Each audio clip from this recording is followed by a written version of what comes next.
Hey guys, how's it going? Hope you're doing well. My name is Crown, and today I'm going to read you some very interesting stories that I hope that you're gonna love. And now, without further ado, let's go!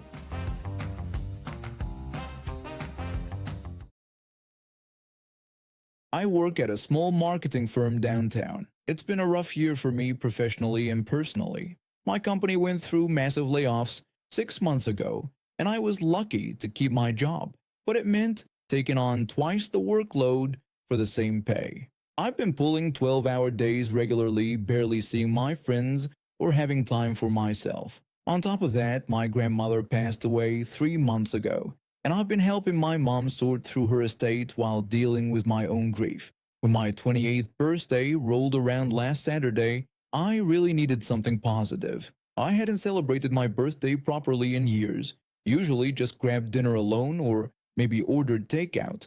But my best friend from college insisted we do something special this time. She said I deserved it after everything I'd been through, and honestly, she was right. I needed this.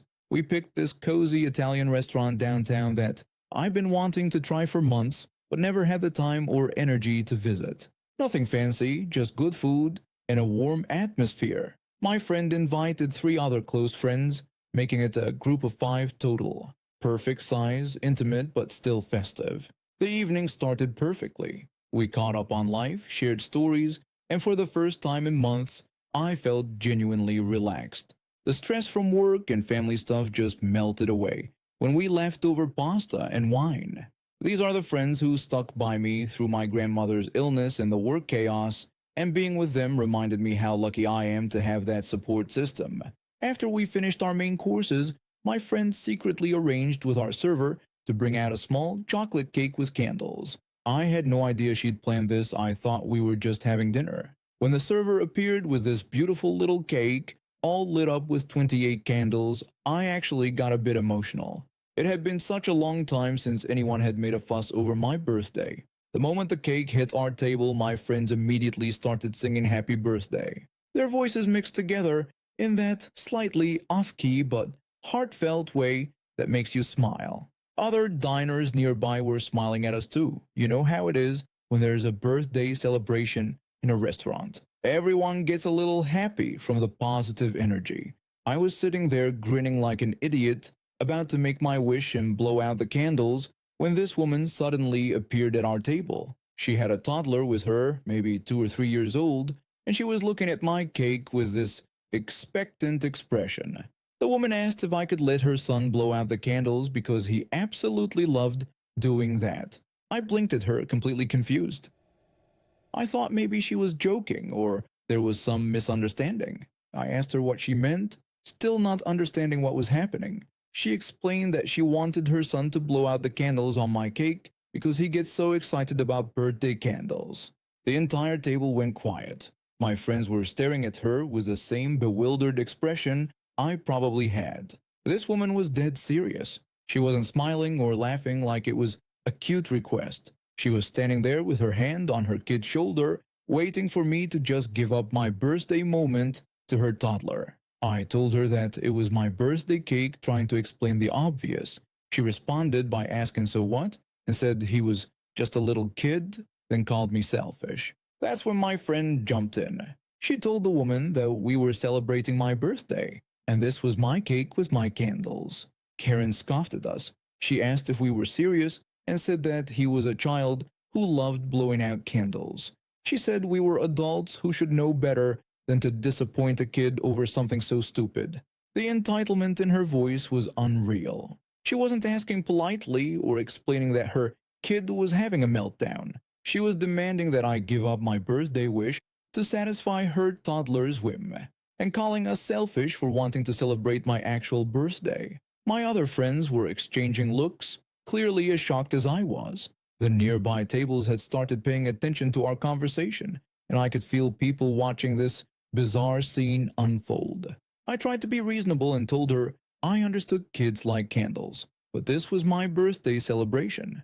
I suggested maybe she could ask the restaurant if they have a small dessert with a candle for him. She asked why she should have to pay for something when I could just be nice and share. She said it's not like the candles were actually mine since they're just fire and told me to stop being so possessive. Possessive about my own birthday candles on my own birthday cake that my friend had specially ordered for my birthday dinner. The toddler was starting to get fussy, probably picking up on his mom's agitated energy. He was reaching toward my cake and she was encouraging him. She pointed out that he wanted to help and said I should just let him do it because it would make his whole day. My friend tried again, speaking very calmly. She said we appreciated that her son enjoyed birthday celebrations, but this really was my special day. She said we were sure the woman would understand wanting her child to have his own special moments. The woman insisted that his special moments didn't cost us anything and called us incredibly rude and selfish. She said she couldn't believe adults were acting this way in front of a child. At this point, I was done. The whole situation was so absurd that I almost wanted to laugh, but I was also genuinely upset. This was supposed to be my first real birthday celebration in years, and this stranger was trying to guilt me into giving it away. The server had appeared and was hovering nearby, clearly unsure how to handle this situation. Other diners were openly staring now, some looking annoyed at the disruption. I took a deep breath, looked directly at this woman, and spoke clearly enough for nearby tables to hear. I explained that this was my birthday dinner with my friends and my birthday cake. I told her I was going to blow out my own candles and make my own wish, just like every other person does on their birthday. I said her son could have his own birthday celebration when it was his birthday. Then I immediately leaned forward and blew out all 28 candles while she stood there with her mouth open. She said she couldn't believe how selfish we were and that we had just ruined her son's entire evening because he was so excited. She walked back to her table, talking loud enough for half the restaurant to hear about how rude and inconsiderate young adults are these days. She kept shooting us dirty looks and making comments to her dining companions about the selfish birthday girl who wouldn't share with a poor little child. But here's where it gets really satisfying. About 10 minutes later, our server came over with a small plate. He explained that the gentleman at table 12 wanted to send this over for the birthday celebration. It was a small piece of tiramisu with a single candle in it. We looked over, and an older man with his wife was smiling and giving us a thumbs up. Apparently, he'd witnessed the whole thing and wanted to make sure my birthday stayed positive. Then when we were enjoying the extra dessert, another server approached Karen's table. We couldn't hear the whole conversation, but we caught bits and pieces. Apparently, other diners had complained about her behavior, and the manager was asking her to keep her voice down or consider settling her bill. Karen got upset and started arguing with the manager about how the restaurant should be more family-friendly and accommodate children's needs. The manager remained professional but firm. They were happy to have families dining there, but disrupting other customers' celebrations wasn't acceptable. She ended up leaving about 15 minutes later, dragging her confused toddler and her embarrassed-looking dining companion behind her. When she walked past our table, she made one final comment about how I should be proud of myself for disappointing an innocent child. My friend responded without missing a beat, asking if she was proud of herself for trying to ruin someone's birthday. After they left, several people from nearby tables came over to wish me happy birthday and apologize for what happened. The older gentleman who sent the tiramisu told me he had grandchildren and would never expect strangers to give up their special moments to entertain his kids. The manager also stopped by, apologized for the disruption, and took care of our appetizers. He said in 20 years of restaurant work, he'd never seen someone demand to blow out another person's birthday candles. Despite her best efforts to ruin my evening, it ended up being exactly what I needed. I've been working part-time jobs since I was 16, mostly just trying to save up money for college. When I turned 18, I figured I should find something that paid better than the usual retail gigs. That's when I saw an ad for weekend ski instructors at our local mountain here in Pennsylvania. The pay wasn't amazing for group lessons, just minimum wage, but they mentioned that private lessons paid way more, like 8 times more. That caught my attention real quick. The mountain wasn't anything fancy. It was one of those small family-owned places that mostly served locals and people from nearby towns. Nothing like the big resort mountains you see on TV. But it was perfect for learning how to teach. and the other instructors were pretty cool. Most of them had been doing this for years as a side hustle. I picked up the basics pretty fast. Teaching group lessons was fun, but the real money was in getting people to request you for private lessons. That's where some of the veteran instructors had a smart system going. They'd hand out business cards at the end of group lessons with their names and contact info. When families came back and wanted private instruction, they'd ask for whoever they remembered by name. The thing is, I was broke. Like really broke. I couldn't afford to get business cards printed, and even the cheap online ones seemed like too much when I was barely making ends meet, so I had to get creative. I was browsing through this military surplus store downtown when I spotted this old leather bomber hat. You know the type, brown leather, fuzzy lining, ear flaps. It looked like something a World War II pilot would wear, and it was only $12. I figured it would keep me warm on the slopes and maybe help people remember me. That hat turned out to be genius. It was so different from what everyone else wore that students would remember me instantly. Instead of trying to recall some random instructor's name, they'd just ask for the guy with the bomber hat. It worked like a charm. Within a few weeks, I was getting way more private lesson requests than most of the other instructors.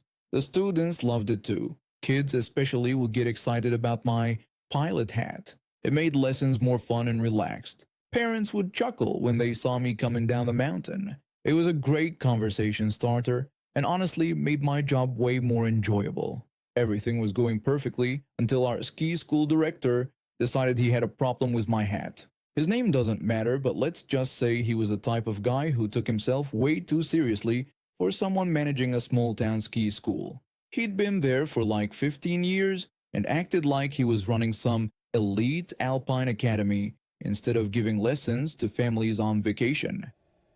He pulled me aside one Saturday morning before my first group lesson. He told me we needed to talk about my hat situation. When I asked what was wrong with it, he said it wasn't professional and that I was representing the ski school. He claimed the thing looked ridiculous.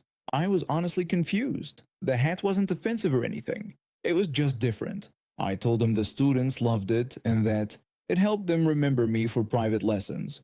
But he said he didn't care about that and it wasn't proper ski gear. He demanded I wear an actual skiing hat like everyone else. I tried to explain that it kept me warm and wasn't hurting anyone. Plus, it was helping me make more money. But he wouldn't listen to reason. He told me he wasn't going to argue about it and gave me an ultimatum. Either the hat goes, or I could find somewhere else to teach. He claimed they had standards there. I wanted to point out that standards was a pretty funny word for a place where half the equipment was held together with duct tape. But I needed the job. Still, something about his attitude really rubbed me wrong. He wasn't being reasonable. He was just being controlling. I asked him what exactly he wanted me to wear. He said I needed a proper ski hat, something designed for skiing that would match their professional image. I agreed to get a ski hat, and he smiled like he'd won some important victory. He said he was glad we understood each other. That afternoon, I drove straight to the local ski shop. I was annoyed about having to spend money I didn't have, but I was also getting an idea. If he wanted a proper ski hat, I'd give him exactly that. I spent 20 minutes looking through every single hat they had. I wasn't looking for something nice. I was looking for something that would technically meet his requirements while being as obnoxious as possible. Then I found it. This thing was beautiful in the worst possible way. Neon green with bright orange tiger stripes. It looked like someone had skinned a highlighter and turned it into headwear. The colors were so loud they practically hurt to look at, and it clashed horribly with our burgundy and navy blue uniforms. But it was definitely a ski hat. Had the proper technical fabric, moisture-wicking properties, the whole deal. Cost me $43, which hurt my wallet, but I knew it would be worth it. The next weekend, I showed up wearing my new hat. The other instructors started laughing the second they saw me. One of them asked what that thing was supposed to be. I told them it was my new professional ski hat. Another instructor said it was so bright he needed sunglasses to look at it. The students loved it even more than the bomber hat. Now they were asking for the guy with the crazy green hat. Kids were pointing and giggling. Parents were taking pictures. I was getting more attention than ever. About an hour into my first lesson, I saw the director skiing toward us. He stopped at the edge of our group and just stared at my hat. His face went through about 5 different expressions. He asked what that was supposed to be. I told him it was a ski hat, just like he'd asked for. He said that wasn't what he meant and I knew it. But I explained that he'd said I needed to wear proper ski gear and this was a technical ski hat made for skiing that I'd bought at the ski shop. He was getting red in the face, but he was stuck. He demanded a ski hat, and that's exactly what I was wearing. The fact that it looked like radioactive wildlife wasn't technically his problem. He admitted it was very bright. I agreed and mentioned that the students loved it even more than the bomber hat. I could see him trying to figure out his next move. He wanted to ban this hat too, but he'd already played the professional ski gear card. And I think he was smart enough to realize that if he kept pushing, I might find something even worse. The other instructors were watching this whole exchange from nearby, trying not to laugh out loud. He told me to try to tone it down next week. I asked him what exactly I should tone down since it was just a hat. He skied away without another word. That was 3 months ago, and I'm still wearing the green tiger stripe hat. The director hasn't said another word about it. I think he's learned his lesson about trying to micromanage something that isn't actually causing any problems. Business has never been better. Families ask for the instructor with the wild green hat. I'm booked solid for private lessons most weekends. Turns out being memorable is worth way more than being bland and professional. I've worked as a prison warden for 15 years now. Started as a correctional officer right out of college, worked my way up through the ranks. Seen just about everything you could imagine in this job: riots, escape attempts, family drama during visiting hours. But nothing quite prepared me for what happened last Tuesday. It was around 2 p.m. when my secretary knocked on my office door. She looked flustered, which was unusual for her. She's normally pretty calm about everything. My secretary told me there was a woman who insisted on speaking with me about her son. When I asked if she had made an appointment, she explained that the woman had just shown up without one. She had told the visitor she needed to schedule a meeting, but the woman was being very persistent. I could hear raised voices coming from the reception area. Great. Another difficult family member. In my experience, the apple doesn't fall far from the tree, and if someone's locked up here, their family usually has their own issues. I told my secretary to send the woman in but asked her to stay close in case I needed backup. The woman who walked into my office was in her 50s, dressed in expensive clothes.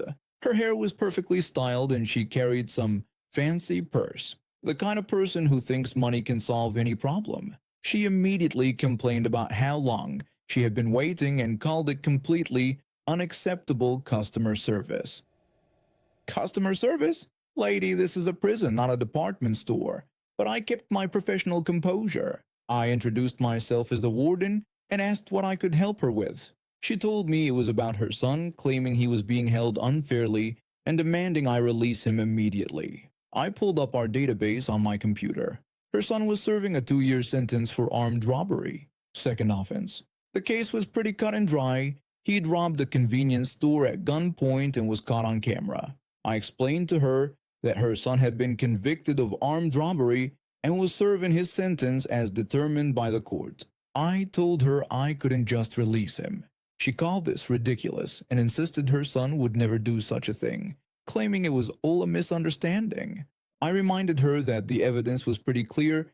He was caught on surveillance footage and arrested with the stolen money and weapon. She admitted that there had clearly been some mistake, but said she was a reasonable woman who understood these things happen.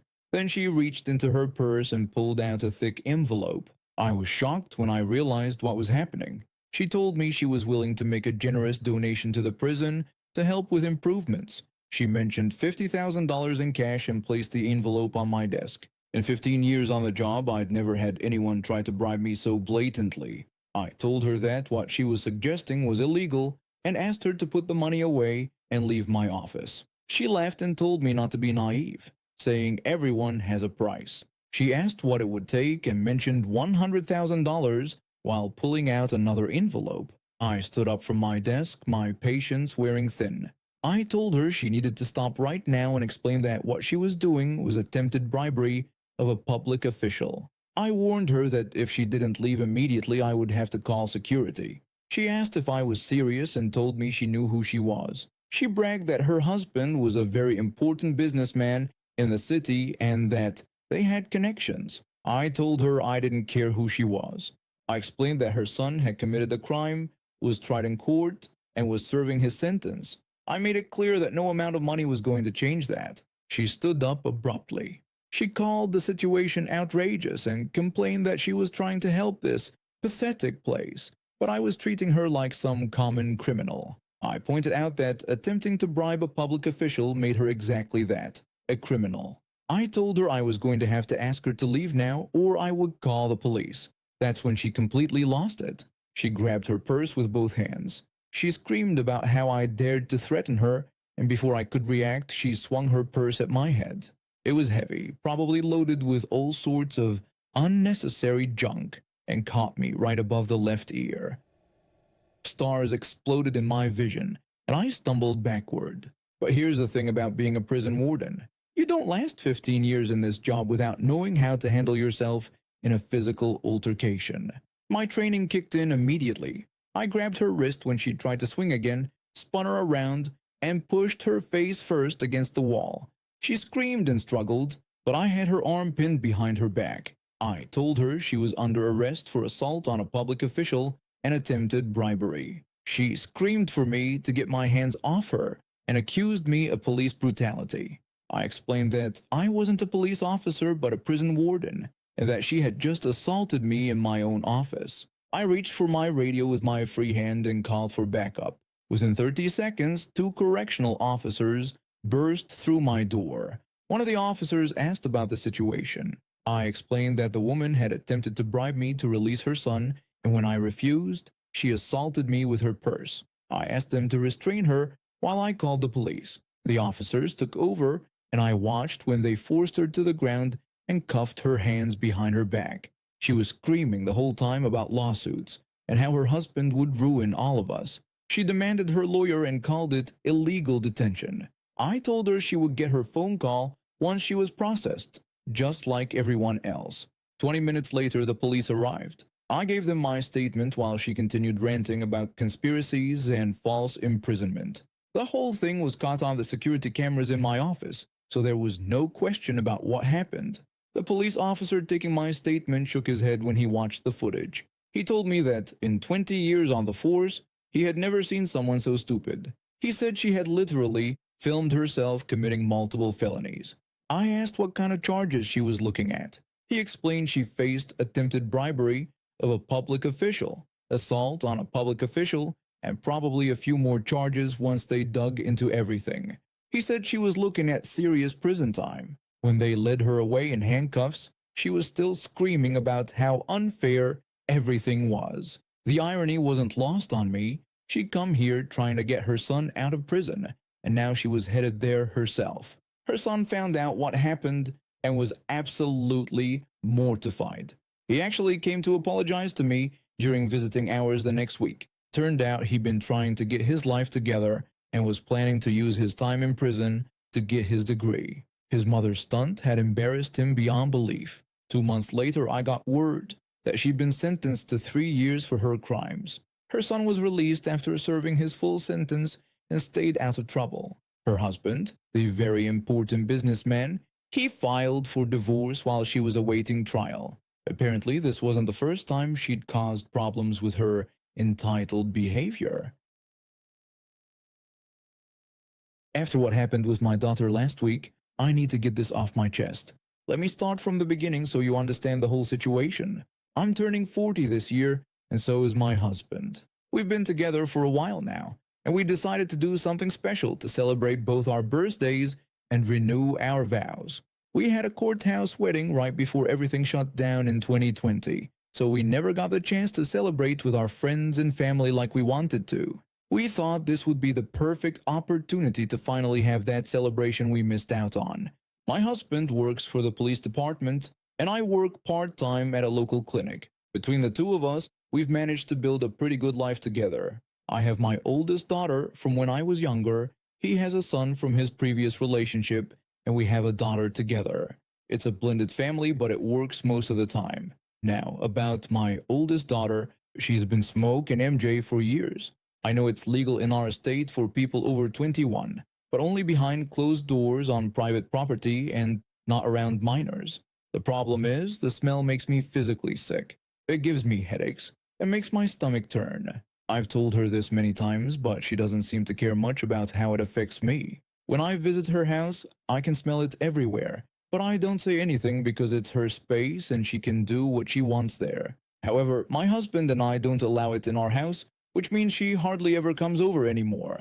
She knows I'll say something if I smell it on her or if she brings that smell around my grandkids. When we started planning our anniversary party and vow renewal, I had this idea that all our kids could stand with us during the ceremony. I thought it would be really meaningful to have them there as we renewed our vows. I asked all 3 kids if they wanted to participate and they all said yes. We started making plans about what they would wear and how the whole thing would go. The party was going to be at a local park. My husband arranged everything with the park manager and we were really excited about the whole thing. We invited family, friends, and some of my husband's co-workers from the police department, including his boss. Last week I called my daughter to make sure she had everything sorted out for what she was going to wear. The conversation was going fine until I brought up something that I thought was pretty reasonable. I asked her and her husband to please not smoke MJ while they were at the park for our party. That's when everything went sideways. My daughter got angry and asked me if I was serious. When I explained that, I thought it would be better if she didn't smoke at the park because it was a family event, she got even more upset.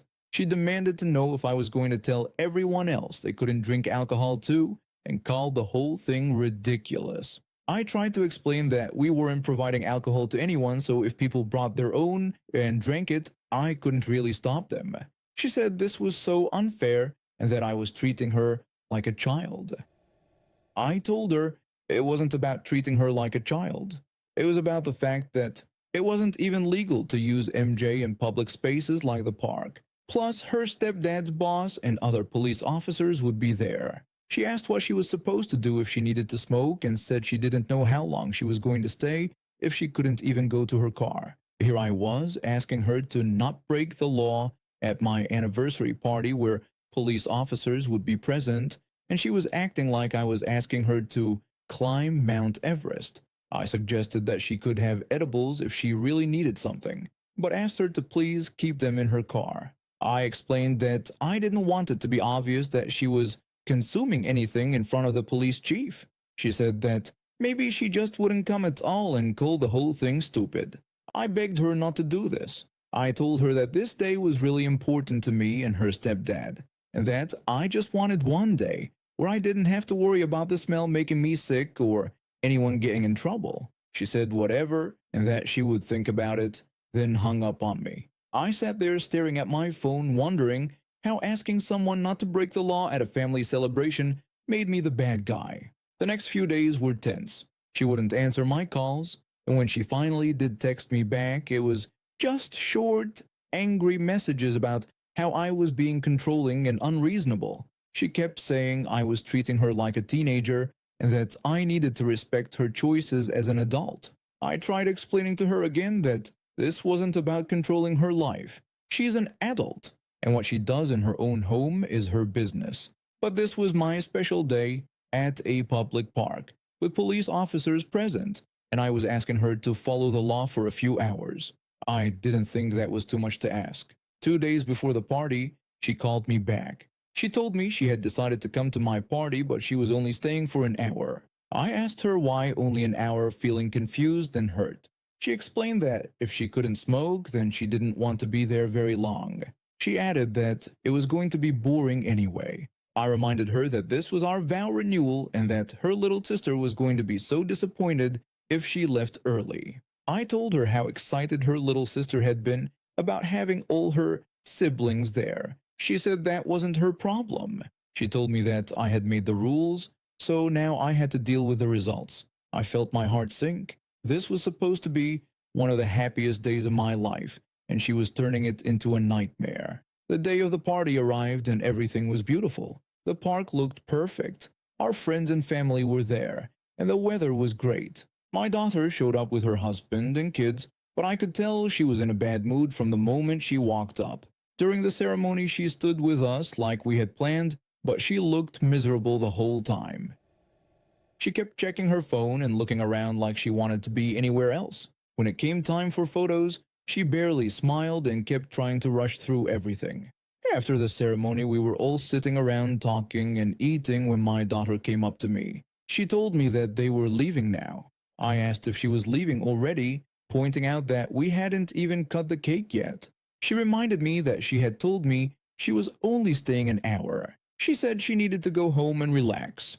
That's when my husband's boss, the police chief, overheard us talking. The police chief asked if everything was okay over there. My daughter looked at him and then back at me with this smug expression. She told him that everything was fine, but that her mom had some very strict rules about what adults could and couldn't do at family parties. The police chief looked confused, so I tried to explain. I said it wasn't a big deal and that I had just asked everyone to follow the park rules and local laws while we were there. My daughter then said that I wouldn't let her smoke MJ, even though it was legal and even if she went to her car. The silence that followed was deafening. The police chief's expression changed completely. The police chief asked my daughter if she realized that MJ use was prohibited in all public spaces, including parking lots at public parks.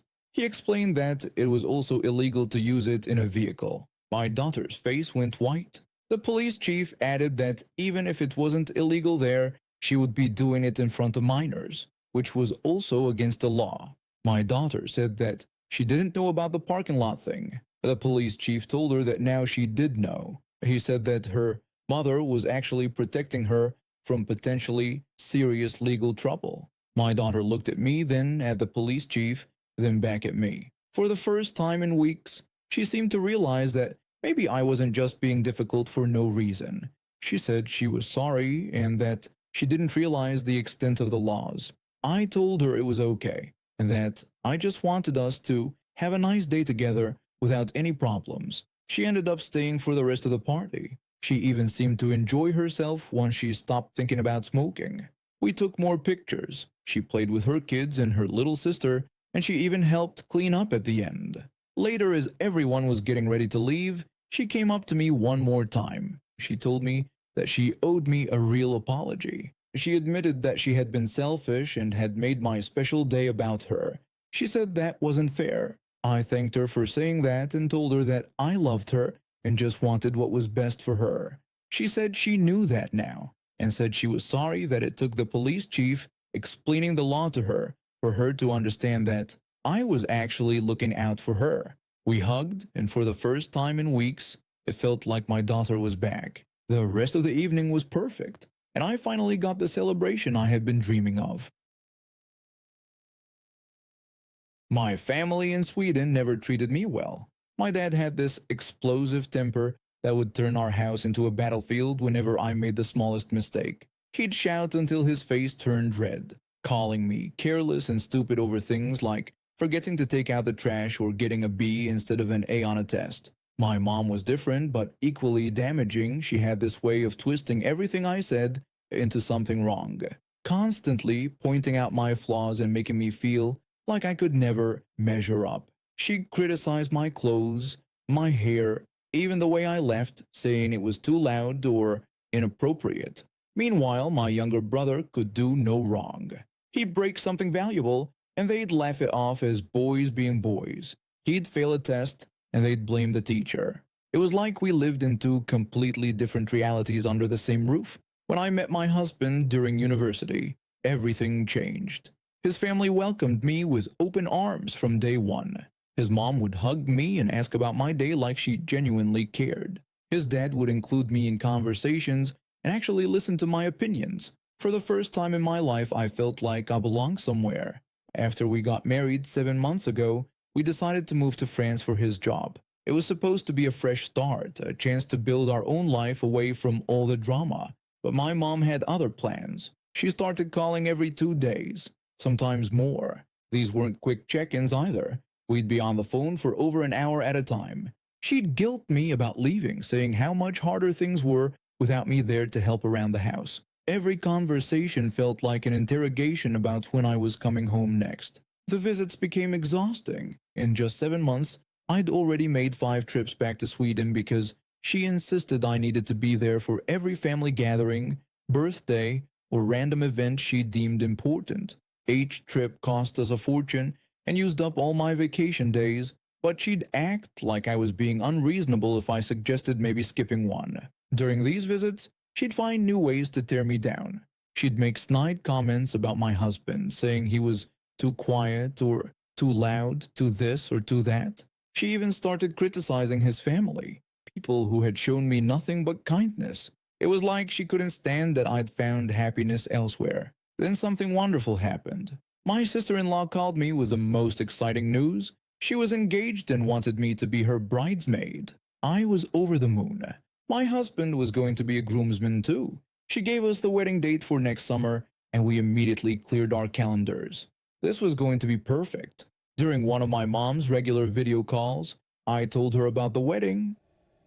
I gushed about how amazing it was that my sister-in-law had asked me to be her bridesmaid and how excited I was for the big day. My mom's face went completely blank. The smile I'd had just moments before started to fade when I watched her expression turn cold. She just said, "Oh," in this flat, emotionless voice that made my stomach drop. The silence stretched on uncomfortably. I tried to fill it by talking about how happy I was, but she just stared at the screen with this look I couldn't quite read. Finally, I gave up and started talking to my dad instead, who at least pretended to be interested. A few weeks later, I made another trip to Sweden for Easter. Despite everything, I still felt obligated to spend holidays with him. During dinner, my brother dropped his own bombshell. He announced that he and his girlfriend were engaged, and the table erupted in celebration.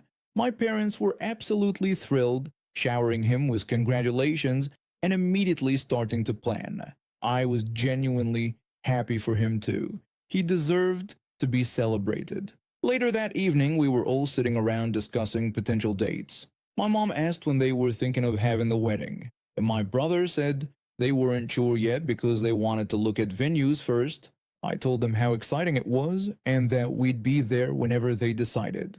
The only weekend that wouldn't work for us was when my sister-in-law's wedding was, but any other time would be perfect. My mom's eyes narrowed slightly, but she just nodded and said it would depend on venue availability and they'd see what they could do. I should have known something was up from her tone, but I was too caught up in the excitement to notice the warning signs. Yesterday, I got a text in our family group chat that made my blood run cold.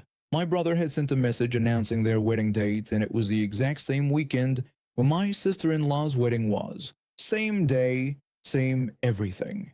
I stared at my phone in disbelief. This couldn't be a coincidence. In a year full of weekends, what were the odds they'd pick the one weekend I'd specifically said wouldn't work? My emotions got the better of me, and I typed back quickly, telling them I couldn't come because I'd already said that weekend didn't work due to my sister-in-law's wedding. Within minutes, my mom's response came through, and it was brutal. She called me ridiculous and incredibly selfish. She said my brother's wedding was obviously more important to my family than some stranger's wedding. She told me I needed to decide what mattered more, my real family or my husband's family. I felt like I'd been slapped through the phone. The message was so cold, so manipulative, and so typical of how she'd always operated. I wrote back telling her that if I had to choose, then I'd choose my sister-in-law's wedding because she'd asked me to be her bridesmaid months ago, and I'd already committed. Radio silence. She didn't respond, which somehow felt worse than if she'd sent another nasty message. Now I'm sitting here in our apartment in France, staring at my phone and wondering if I made the right choice. Part of me feels guilty for not choosing my birth family, but a bigger part of me knows this was orchestrated specifically to put me in this impossible position. My husband found me crying and held me while I explained what happened. He told me this wasn't an accident and that my mom had planned this whole thing. I asked him what if I was wrong and just being paranoid, but he pointed out that in a whole year of possible dates, they'd pick the one weekend I said I couldn't do. He said that wasn't a coincidence. He was right, and deep down I knew it. This was my mom's way of forcing me to choose between the family that had always made me feel inadequate and the family that had welcomed me with open arms. A few days later, I got a call from my brother. He said he'd heard about the wedding conflict and was really sorry. I asked him if he really was sorry because it seemed pretty convenient that he'd picked the one date I said wouldn't work. He admitted that mom had really pushed for this date, saying the venue was perfect and available and that I'd understand. I asked him if he knew it was the same weekend and went ahead anyway. He said he thought maybe I could change my plans, which made me laugh bitterly. I told him I was in the wedding party and couldn't just bail on my sister-in-law because mom wanted to play games. The conversation ended awkwardly, and I realized that my brother, the golden child, was just under her control like I'd always been under her criticism. 2 weeks later, I got another group text, this time from my brother again. He said he wanted to update everyone that they'd had to change their wedding date due to some issues with the venue. The new date was in October. I almost laughed out loud. Suddenly, the perfect venue wasn't so perfect after all. I later found out through a mutual friend that several family members had questioned the date choice, and my mom's manipulation had become obvious to everyone. My mom texted saying that now I could come to my brother's wedding since the date had changed. I told her I'd think about it, but I'd already made my decision. My sister-in-law's wedding was beautiful, and I was proud to stand by her side when she married into a family that knew how to love without conditions. My husband looked handsome in his groomsman suit, and we danced the night away, surrounded by people who cared about us. My brother's wedding happened 3 months later. I didn't go. Instead, I sent a nice gift and a card wishing them well. My mom was furious and sent me a series of increasingly angry messages about family loyalty and how disappointed she was in me. I blocked her number for a month and enjoyed the peace. When I finally unblocked her, the calls became less frequent. She seemed to realize that her manipulation tactics weren't working anymore, and that I'd chosen to surround myself with people who actually valued me. And now we have reached the end of today's stories. Thank you for watching, and see you next time.